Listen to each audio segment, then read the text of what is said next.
Good afternoon. Today is Monday, October 11th, 2021. It's 5 p.m. We're here for the regular trustee meeting, and we will begin with the Pledge of Allegiance.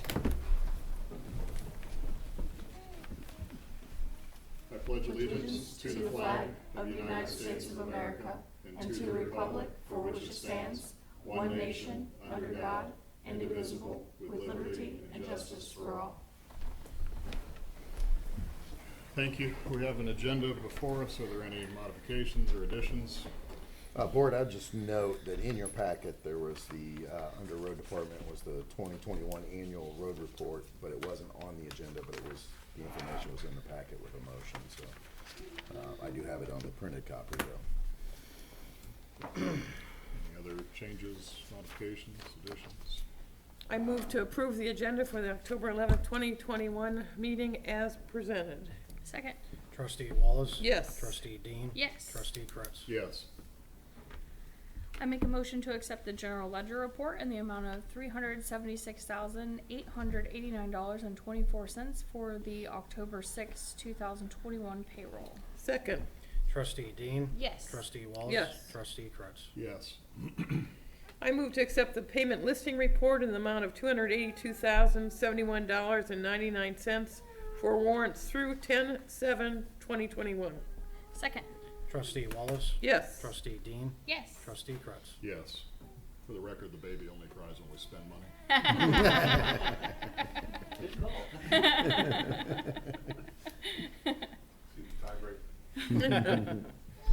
We have minutes from the September 27th regular trustee meeting. Are there any changes or additions?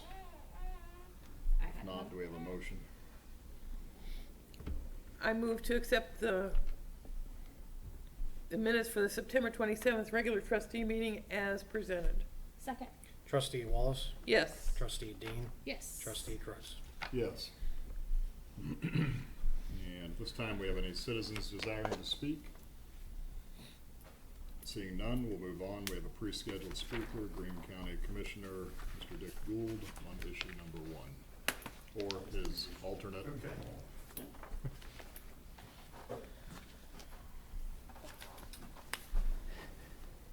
Thank you. As you know, we have, the commissioners have placed issue 1 on the ballot for November 2nd, so this coming November. It is a sales tax, no property tax levy, to be used exclusively for the funding and construction of a new detention facility and sheriff's office. And to present more on that, I'm going to introduce Major Sean Prawl of the Sheriff's Office. Thank you, Dick.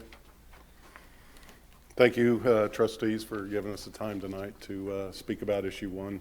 I'd like to introduce Captain Kelly Edwards, recently promoted. She's in charge of our investigations, which serves the Beavercreek Township citizens as well as all the other citizens of Greene County.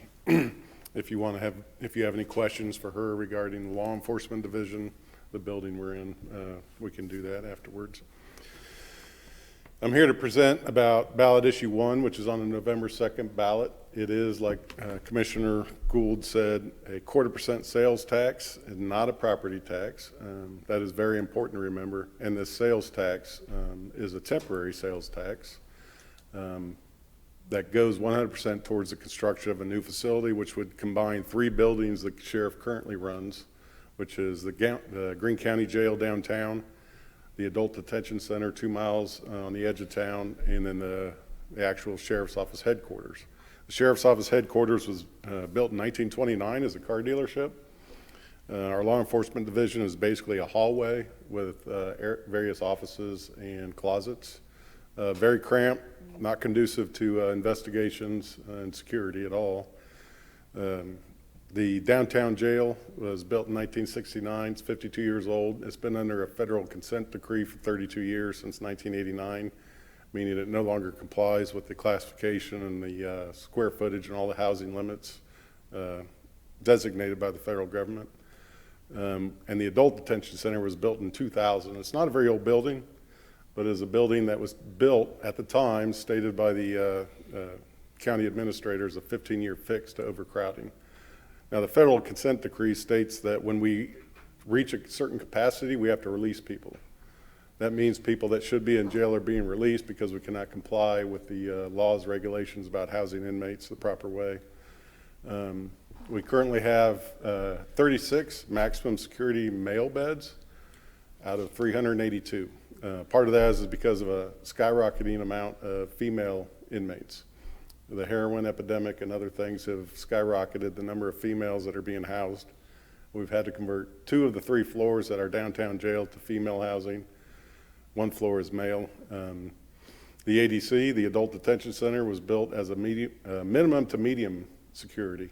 It has large housing pods, which hold 60 inmates in one large area with 1 employee inside with those 60.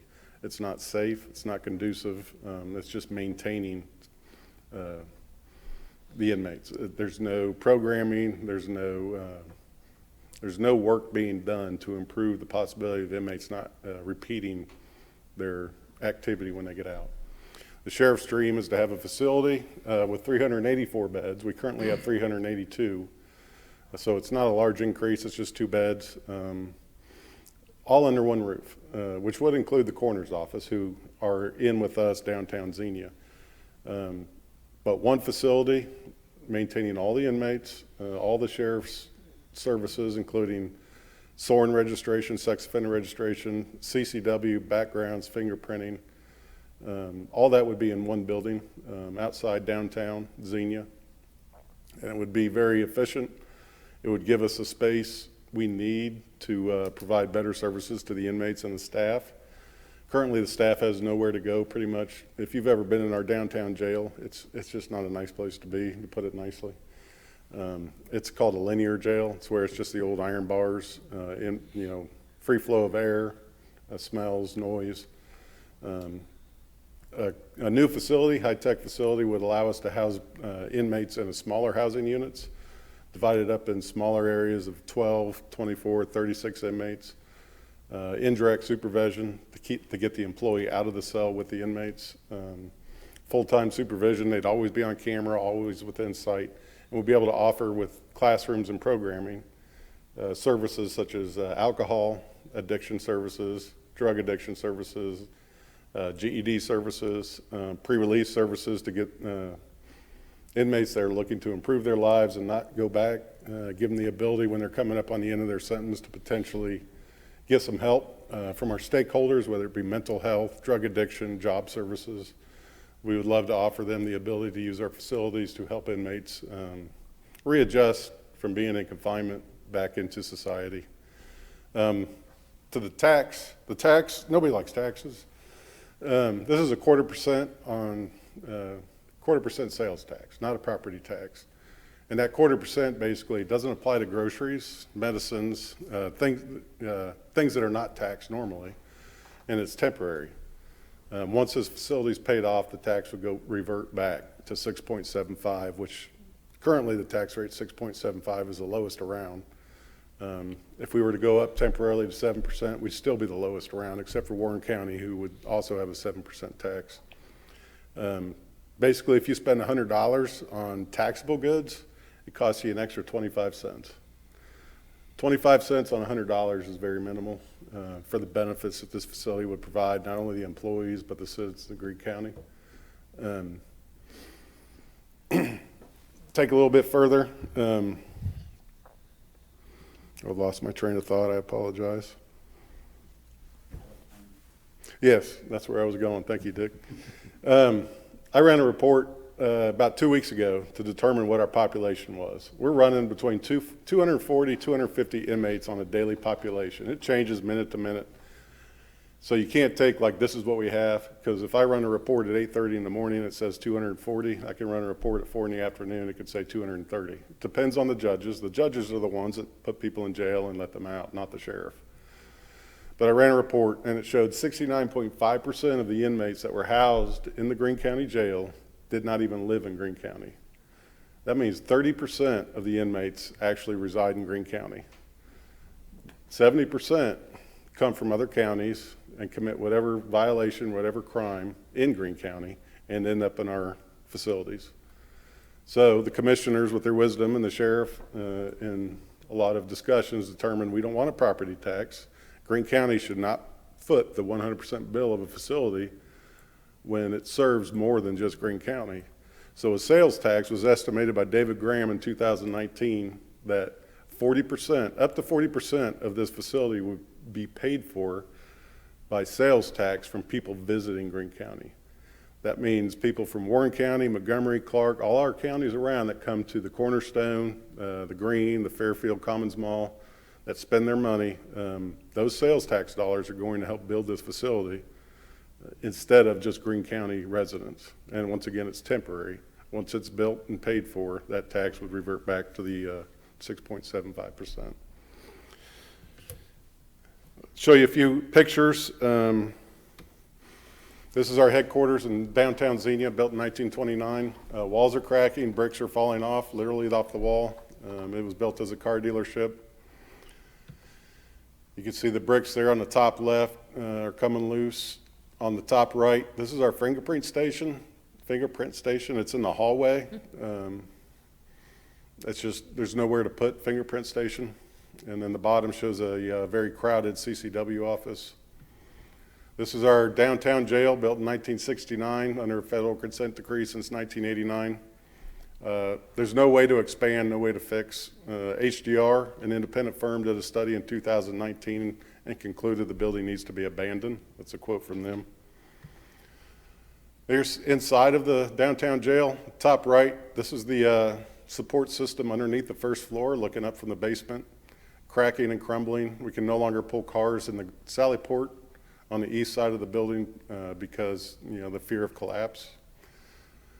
Top left and bottom left are the pipe chases. You can see the bottom left, that's the bars into a cell. If you need any electrical or plumbing work, that's not a very conducive environment. New facilities would allow maintenance to be done without disturbing having inmates in with county employees fixing things that need to be fixed. This is the Adult Detention Center, built in 2000, is a 15-year fix. It's now 21 years later. It has issues, rust, collapsing ventilation. Also ran another report. On this particular day, we had 243 inmates in our facilities. We had a lot of kickback as far as the judicial system in Greene County, the criminal justice system overall, including probation, the courts, parole, sheriff's office, police agencies. The fear was that we were locking up unsentenced misdemeanors, first offenders, and they're just stuck there on a cash bail because they're poor and they can't afford it. That's just simply not the case. When we started getting these questions, just out of curiosity, I just picked a day and dug in. Out of 243 inmates, 35 were unsentenced misdemeanor, 45 were sentenced misdemeanors, 54 sentenced felons, and 109 unsentenced felons. As you can see, we have a high population of felonies over misdemeanors. To explore more of the argument that we house people unnecessarily, I dug into the 35 unsentenced misdemeanors. Of the 35 that were in that day on a cash bond, which again, the cash bond is set by a judge, not by the sheriff, the average stay was just under 16 days. And of the 35, none had been booked in for the first time. They were all repeat offenders. And the charges there at the bottom you can see range from domestic violence, failure to appear, probation violation, warrants, arson, protection order violations, menacing, resisting arrest. And basically we met and we couldn't determine a single individual sitting on a bond that we would need to go to the judge and say they may not need to be here. I think our criminal justice system and HDR determined that our criminal justice system runs extremely efficiently compared to nationwide stats. Once again, ballot issue 1 is a temporary 1/4% sales tax, 25 cents to every $100 of taxable goods. It's not a property tax. The estimated cost in 2019 was $53 million. Obviously, construction costs may go up over the next couple years. This here is a rendition of the Warren County Sheriff's Office. They're getting ready to actually do their ribbon cutting tomorrow. The sheriff has toured many facilities around the state, getting ideas about technology, philosophies, treatment options and whatnot. And Warren County appears to be a pretty good example of what the sheriff has in his mind. We would like to take a lot of ideas from what they've done down there. Another rendition of the Warren County Sheriff's Office. And that's it. I stand for any questions if anybody has any. I have Yes, a ma'am. question. When this issue passes, will we be able to see the demolition of both of those buildings? That would be up to the commissioners as a timetable of what would be done with the buildings and the land. I mean, if they're so bad, I would think that you would want to demolish them. We would like to. The issue with the jail is it's attached to other buildings. So the discussions at this point, it might just have to be mothballed because it's structural to some of the other buildings down there. We are undergoing a capital master facilities plan in the next 6-7 months. At that time, we'll have a better feel for where we're going in general. I know Xenia has expressed interest in our downtown properties, so that's something to bear in mind also. Do you have land already, or is this part of this tax going to be able to purchase or acquire land? There's a proposed location on Greenway Boulevard, obviously without the County-owned funding. land already, or it is county-owned land? It's across the street from the juvenile court. How long do you estimate that the sales tax will be in place for? It's written into the ballot measure as a maximum of 16 years. The estimate in 2019, this is pre-COVID, before, job losses and the economy was kind of in a mix, was maybe 10 or 11 years. Can't predict the future. David Graham did estimate $6 to $7 million a year could potentially come in just based on that 0.25%, based on whatever bonds are issued, interest, and construction costs. It's hard to determine, but 16 years is what it's on the ballot for. The numbers we used for the $55 million for the 2019 construction cost, just based on other conversations, we expect that to probably be a lot more.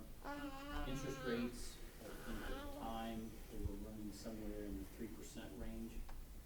And you can check with your fiscal officer, but I would suspect that by the time this would pass and we would issue bonds, we might be 6-7 months away, and interest rates may be the same, they may be 6%. And so there's so many variables. That's why we put on for a longer period, because if we come up short, that money has to come from the general fund. But it does go to zero at the point it's paid. Collections stop at the point that the bonds are paid off. Any other questions? Thank you for your time, appreciate it. Thank you. Thank you.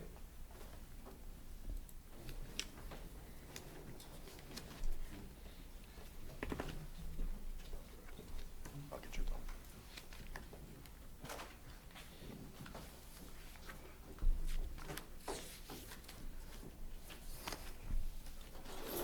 You're welcome to stay for the rest of the meeting if you'd like.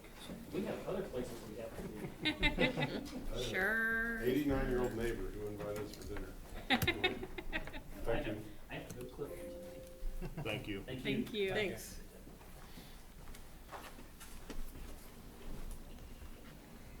Okay, so we have old business, and we have the Greene County ACE Task Force. Thank you, Board.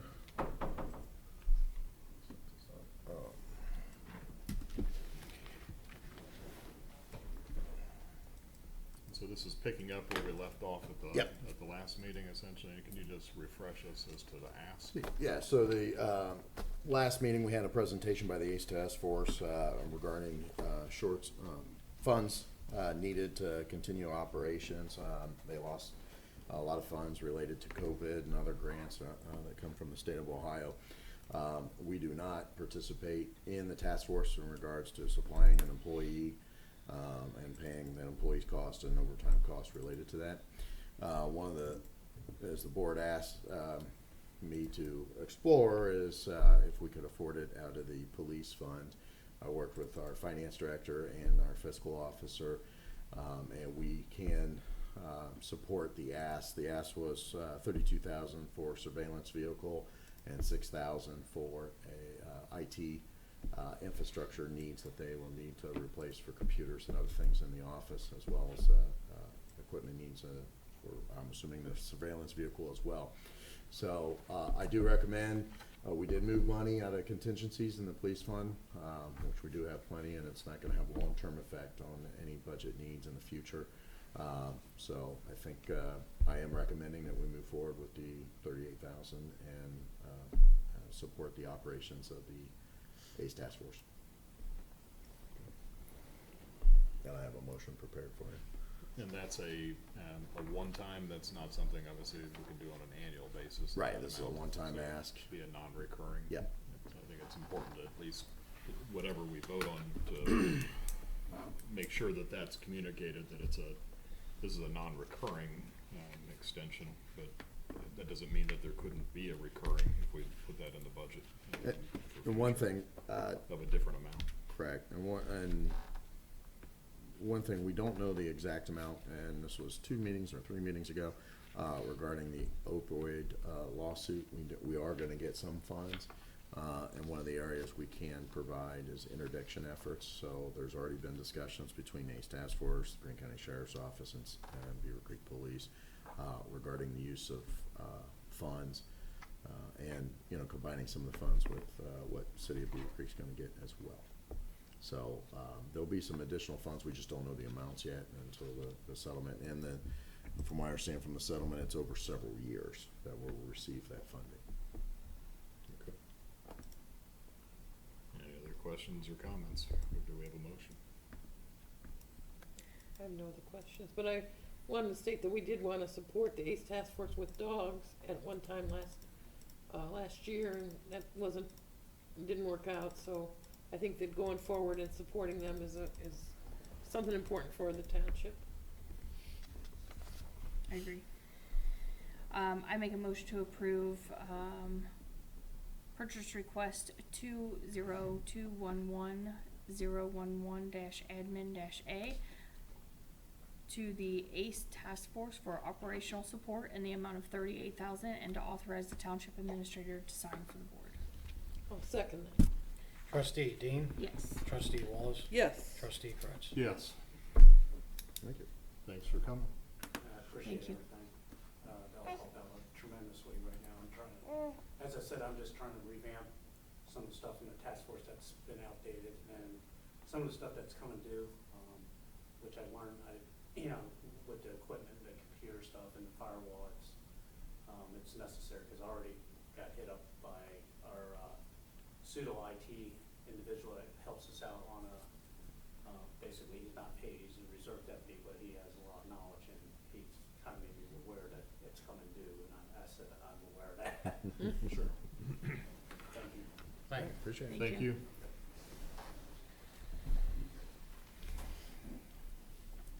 Okay, we have no new business, and so we'll move on to the sheriff's office report. Thank you, Board. On page 22 of your packet is the biweekly report for the Sheriff's Office, followed by the monthly report. Sergeant Moore's here to answer any questions. Any questions for Sergeant Moore? I keep seeing more and more speeders on 35, and I know you guys have done a lot of business checks and extra patrol, but I'd like to see that radar at the post maybe increase a little bit more. Those truckers are just kicking on 35 with the school buses and things that makes me just really weary.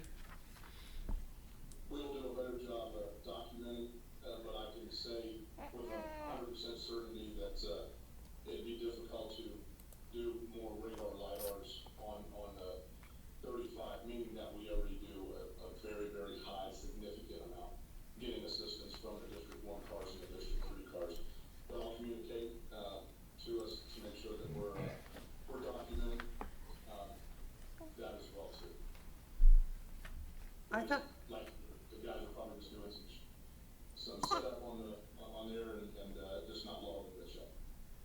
oh, okay, cause I see there's about 12 spots on your report. But if that's not a total, then yeah, it makes a difference when you see the amount of extra patrol and business checks that are going on. As far as the radar LiDARs, man, there's probably 20 to 30 times the amount that's listed. Okay, thank you. Sergeant Moore, I had the comment made to me that it looks like that the sheriff's office and the township are providing publicly paid security for the businesses of the township. I mean, it was an interpretation the individual made when they saw the number of business checks that we have on our reports. And so my response back was that those business checks essentially help keep down the criminal activity throughout the area. It's not just providing security or courtesy checks. While there's maybe some of that, the majority of it is to contain or avoid small problems becoming routine or big problems. Is there anything you can comment to that? Yes, sir, I probably would add, I mean, it's always going to be the attraction of things to steal, albeit whatever it is that business provides. So we always want to keep an extra watch on the businesses, but that's all why we also log the checks in the neighborhoods to say that we're just not dedicated solely to just security for businesses. We're providing security for all. We are out and about, just detecting. It's one of those jobs that we do a little bit different, that you just don't know what you deterred. Right. Or where somebody saw you, or even traffic stops. Traffic stops aren't just traffic for speeding violations. They're stops of suspicious vehicles. They're stops of people in the area. So, it's one of those things that you just don't realize who you might be deterring or what we're doing. We try to keep a good balance of facilitating all, not only the citizens, but the businesses and anybody that does business here in the township. And just provide that good service for them. And that's what I tried to emphasize, that visibility is the best deterrence. So if you see them, like you said, you don't know who you deterred, but the visibility and keeping lights on are the two biggest deterrents. Sergeant Moore, is there any way that you can change the reporting, and instead of, when you're doing a neighborhood check, that you report something like neighborhood check instead of business check, if you're switching over from the business to a home neighborhood? We've got a house check on there. We have house checks, but that's, House checks are. different. Yeah, house checks are actually by I understand request. your question, man. Well, there's an extremely large amount of business checks, and you're saying that when you leave a business, sometimes you go to a neighborhood and are visible in a neighborhood, and I've seen you guys there many times. So is there any way you can report that it's a neighborhood check? Or is that under extra patrol? Extra patrols are essentially neighborhood checks. The way the system is things auto-populate. So, for example, and I was going to bring this up anyway, you'll see early in the report that it actually says bar check. Well, we don't have any bars here in the township. So when deputies are entering, he might have got a little fast finger right there, probably typing in business check, and it just auto-populated for a bar check. They're on 821 Orchard Lane. There's no bar there. So these are what we have in all law enforcement in Reed County. We all share the same software. So it's just what's provided and what we're doing. The extra patrols that you're seeing is just our way of saying, because our crews are out, they're mobile. We're not just sitting and waiting on reports. We're trying to be active and deter things. So when we log in extra patrol, and there's some agencies that don't do it to this level, we're just logging in extra patrol and say, hey, we're in this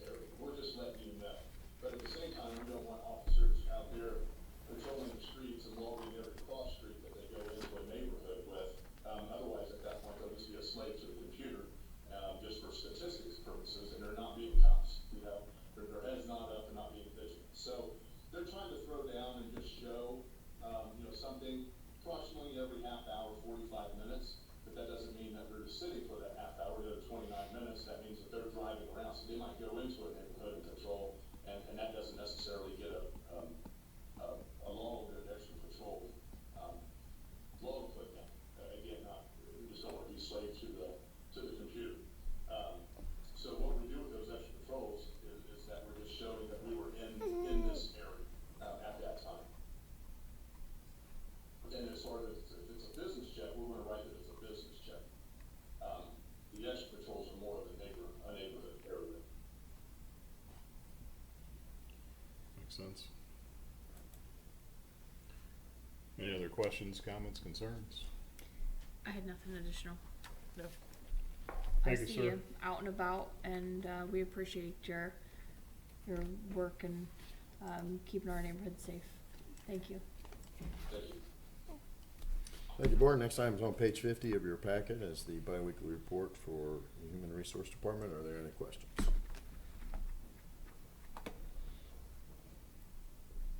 I had some questions, Trish. She's not on because she's having connection issues, but I will try to answer them. Oh, you probably won't be able to. It's my concern with United Healthcare and the prescription billing and the drug issue, the RX billing issues. I was just trying to figure out what's going on with them. I'll have a report for you next meeting. Okay. It concerns me. It should be pretty succinct, and if they're pulling back on things, then it hurts our employees.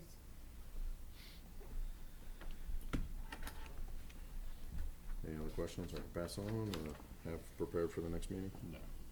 I had nothing additional. Community development and risk. Thank you, Board. First item was going to be schedule a zoning trustee case for 825. The zoning commission did meet the other night. This is all the text amendments to the resolution.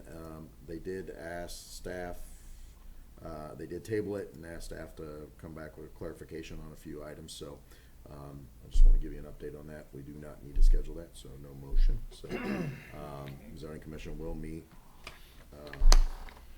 again next month to continue case 825 and then a recommendation to the Board of Township Trustees. Thanks, Alex. You're welcome. If I could, just wanted to thank everybody for attending the open house and thank all the crews for all their support participation. It was good turnout, definitely. Thank you. Yes, thank you for putting that on. My children really enjoyed seeing the helicopter land and the where you were rescuing people with the ladder out and stuff. They thought that was super awesome. So thank you Great. for putting that on. Great. Yeah, crews did a fantastic job on that. I'd like to thank the crews that you did, Station 61, for the support they gave us, and also the auxiliary was out there the whole time, passing out water and cookies to everybody. I think our township did a great job in supporting our community in that event, so thanks again for everyone's efforts. Yeah. Thank you. I'm sorry I didn't miss the auxiliary. I apologize. Any questions on the biweekly? Do we have, as far as the single-family dwellings, so we've surpassed what we did last year, which is understandable. Do we have, what do we anticipate for the last 2.5 months, I guess, as far as, do we anticipate that we're gonna get up to the 100 or break that number, or what do we anticipate? I don't know if we have any word or expectation of other developments that are, other phases that are coming on that have been held back a little bit because of labor or materials. Nothing specifically that I think will start by the end of the year. I know we're still anticipating quite a few housing permits to come in for the remainder of the year. The 100 mark, I don't think necessarily the staff have discussed if we're going to beat that or not, but I think we'll come very close to it. Thank you. Thank you. Thank Thank you, Board. Next item is on page 63 of your packets, the biweekly report for IT. Are there any questions? I have no question. No question. Thank you, Board. Next item's a new item. On page 66 of your packet is a biweekly report for our finance department. Our finance director is on the team's call to answer any questions you may have. I just want to thank you for such a detailed report. The only thing that I would recommend is that you use a little bit bigger font in your report. It's very difficult reading compared to the other reports. I'd rather have extra pages and bigger type than the smaller type.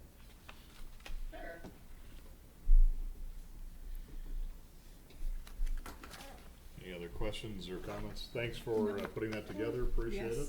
Yes. There's very detailed. There's a lot of information. Very on there. detailed. It was good. And the grant update was fantastic. So thank you. And this was all in 2 weeks, or this was year-to-date? I was just saying a couple of weeks. Okay. Just trying to establish the expectation. Great. Great. Thank you. Thank you, Board. Next item is on page 68 of your packet is the 2021 annual road report. We have 2 copies here for you to sign, one for us for the resolution book and the other we have to deliver to the engineer's office. There is a motion on page 68 to pass it as presented. And Mr. Parks is here to answer any questions.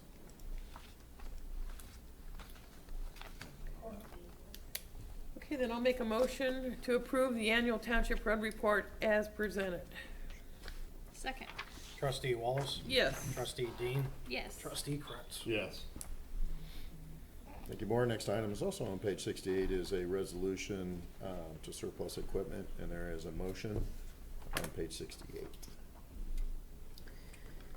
Right. I make a motion to approve resolution number 20211-011-road-B, resolution to surplus equipment and place the items on Gov Deals as presented. Second. Trustee Dean? Yes. Trustee Wallace? Yes. Trustee Kretz? Yes. Thank you, Board. Next item is the biweekly report. Are there any questions?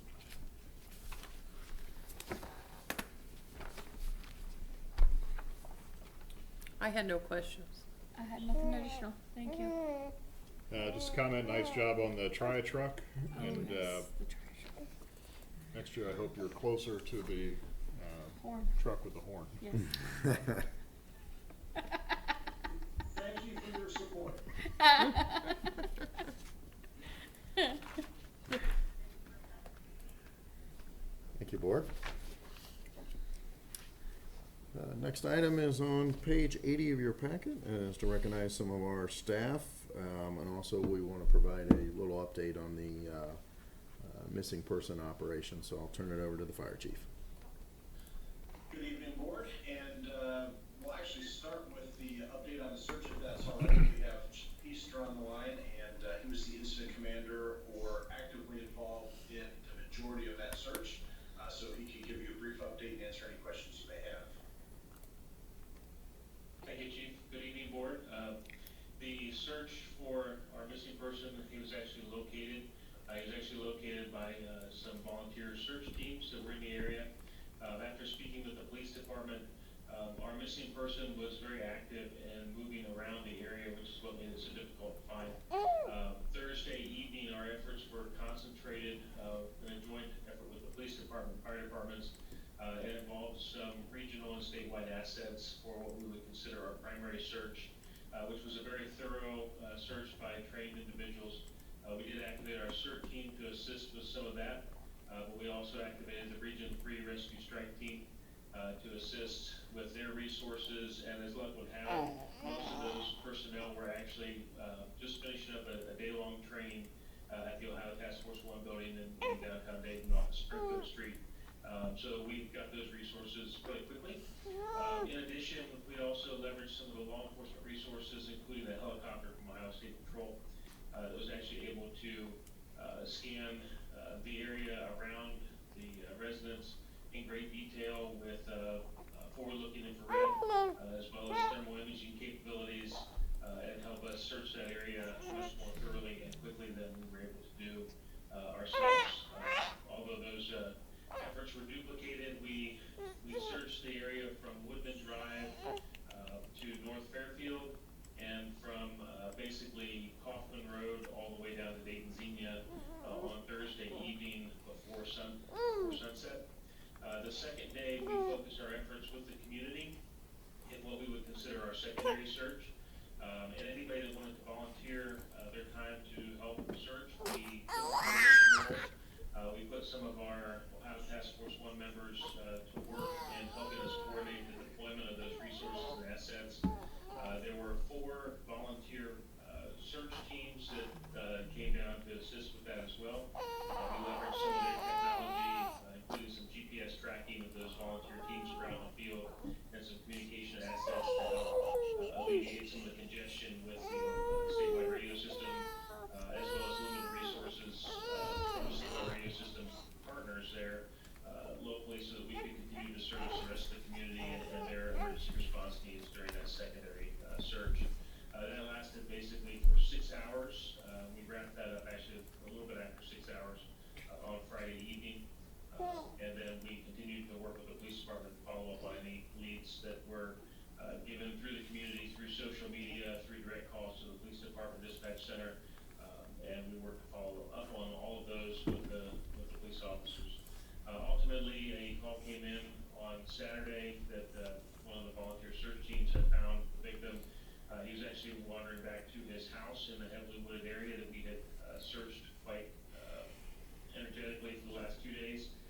They were able to find him there, and he was in very good health. He was still taken to the hospital for evaluation. So I'd be happy to answer any detailed questions that you have. Any questions for Chief Easter? I have none. I didn't have any questions. We're thankful that you were able to locate him and he was safe and sound. When you finish an activity or a project like that, essentially, do you meet as a team or as a group to just evaluate what how that process evolved and any learning opportunities from that, just so you can grow, Yes. improve the next time? So the most frequently that happens is for our structure fire calls. We do a process called an incident critique, where we document the feedback and make sure that all the documentation is complete, as well as review all the strategy and tactics and the outcomes. We will do the same thing using that format, but a more specialized kind of a set of objectives. We will actually be doing several critiques, one for each day of the search event, and then one focused with our auxiliary and search team specifically to know how we can utilize those resources in the future, and probably use some of those stories and experiences for a recruitment campaign for our auxiliary as well. Great, thank you. Okay, anything else on, do we want to walk through these?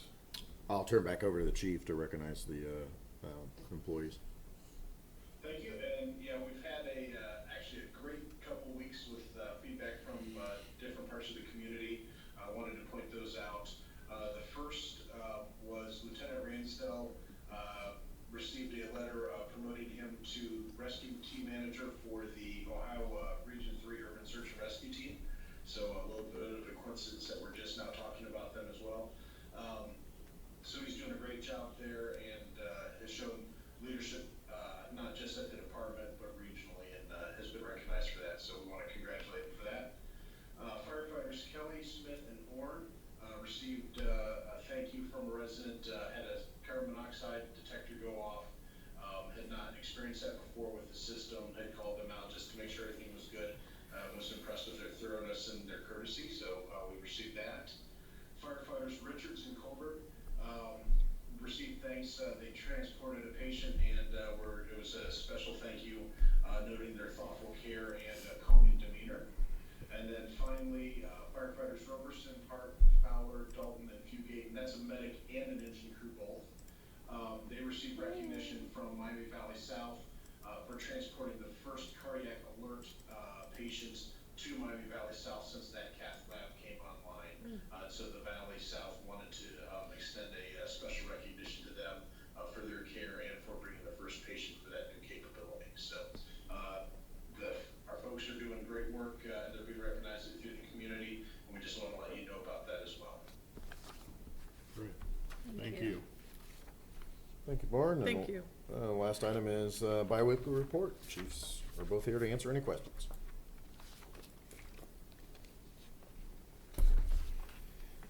Station 66 update. Do we have anything to discuss there yet?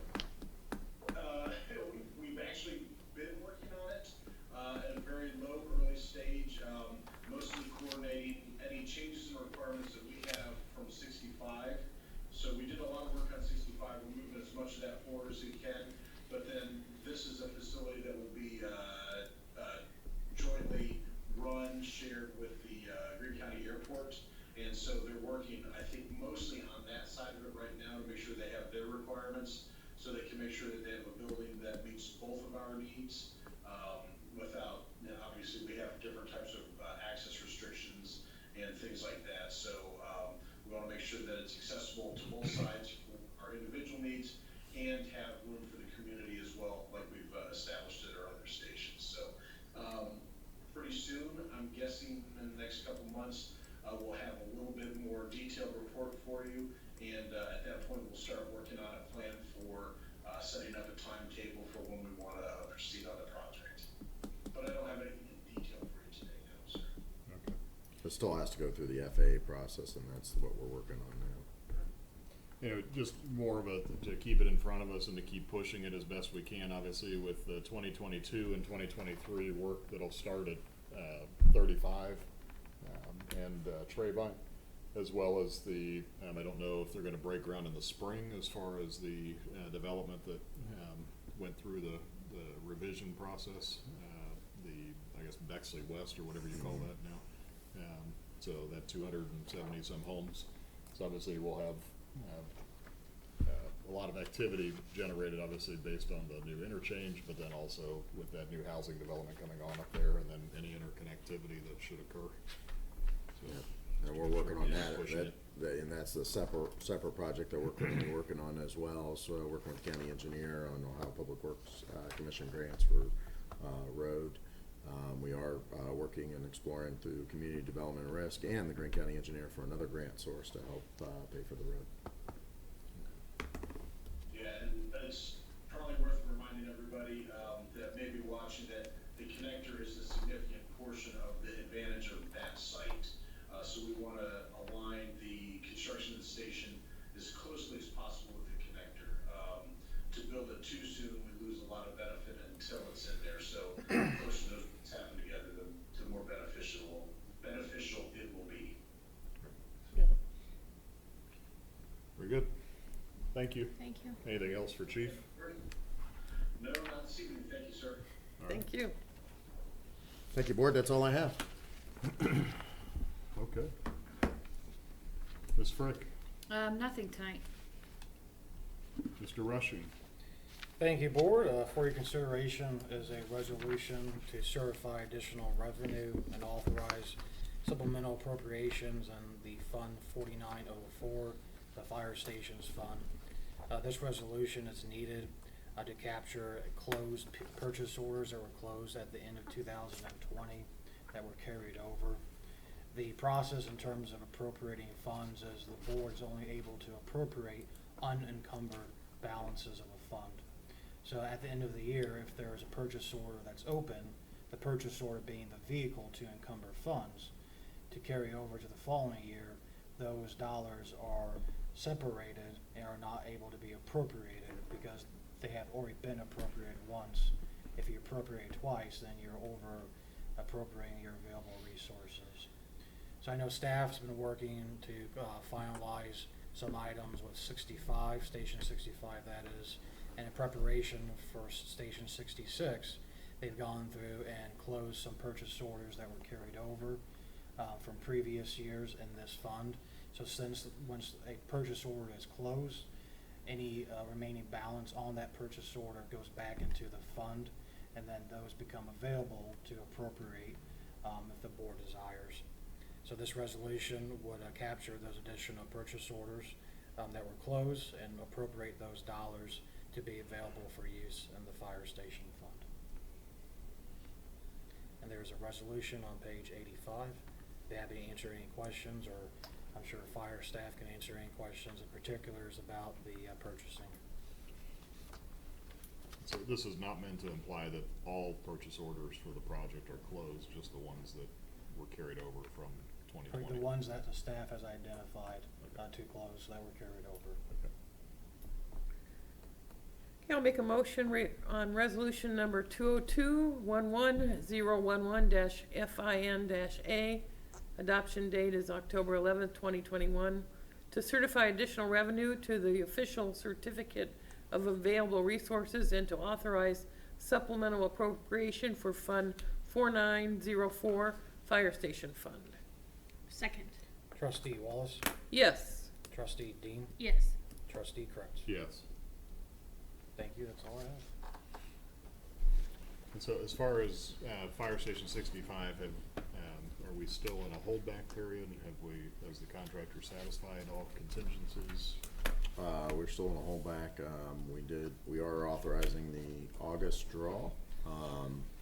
And then, we're still working on a few things. Chief Easter's here to answer and add anything that I'm about to say, but, there's still a few things on the punch list that we're working through. Any material issues as far as that we're running into on the punch list, or Chief Easter? Not so much on the punch list. There are two major items. One of them is an appliance. The fire gear washer is still on back order. And then the only material from the contractor that is on back order is the winch for the hose tower for the hose drying. Everything else we are wrapping up, minus a few minor details, but we should have those completed hopefully before the end of October. If not, we'll carry into November shortly, just a little bit into November. But we are on schedule to finish that completely this year. And we are looking at how much of the retainage we can start to release as well. So I got a report from Brenda from the architect's office this week, and we'll be digging into that, hopefully releasing most of that retainage and clearing that project out. And then as either for this project or past practice that we would carry over, so from a lien waiver standpoint, do we just ask for a blanket lien waiver? Do we get individual lien waivers from every contractor, or how does that work?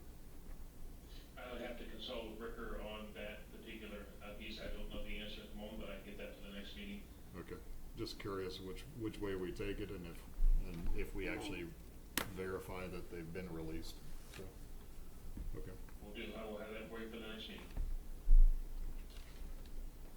Anything else for the fiscal officer or the chief? MVRPC. The meeting was canceled for October. TAC. No advisory? meeting. No meeting.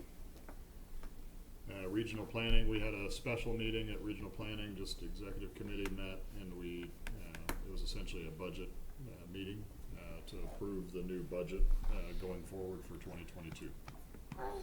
And it was approved. It was recommended for approval. Health Department. We had a meeting on Thursday, the 7th. Nothing really to report for the township. They're doing some reorganization.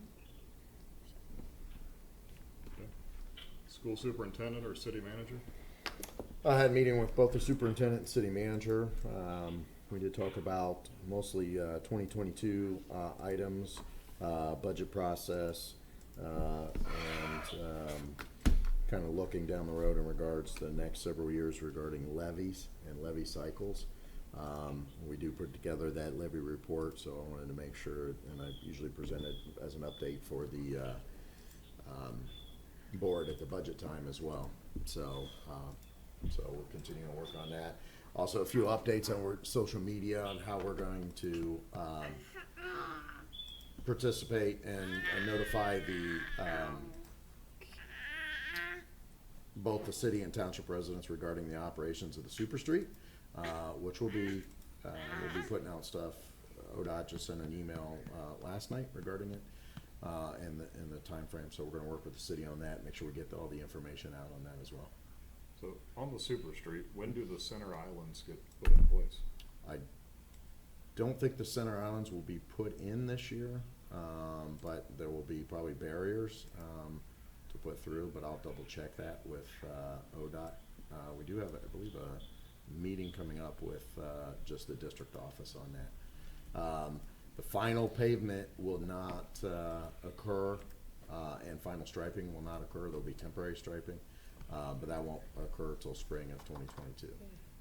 But so north-south traverse will continue until spring, or that'll No, be the stopped? Super Street operation will be probably, I'll have to go back and look at the email, but October 23rd or 24th, they'll be doing the move over to where it'll be in complete operation. So you will no longer, after that, be That's able what I'm to trying to just figure do out how they're your gonna stuff. stop you from driving straight across. There'll probably be a concrete barrier.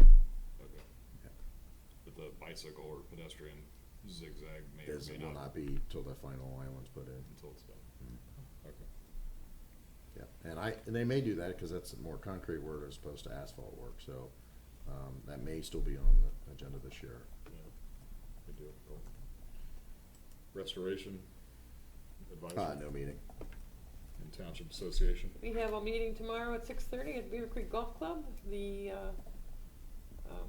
Representative Dean, Representative State Rep Brian Lampton, and I believe we're the Senator Hackett. Senator Hackett are the sponsors. And I will be in a yurt, so I will not be leaving the meeting. Pray for me. Investment Oversight Committee, I had nothing to report unless Mr. Rushing had something. I have nothing further, thank you. Okay. Anything else to come before the board? Speak now or forever hold your peace. Get on to say it today. Now, do we have a motion to adjourn? So moved. Second, Trustee Dean, Yes, Trustee Wallace. yes. Trustee Kurtz. Yes, thank you. thank you.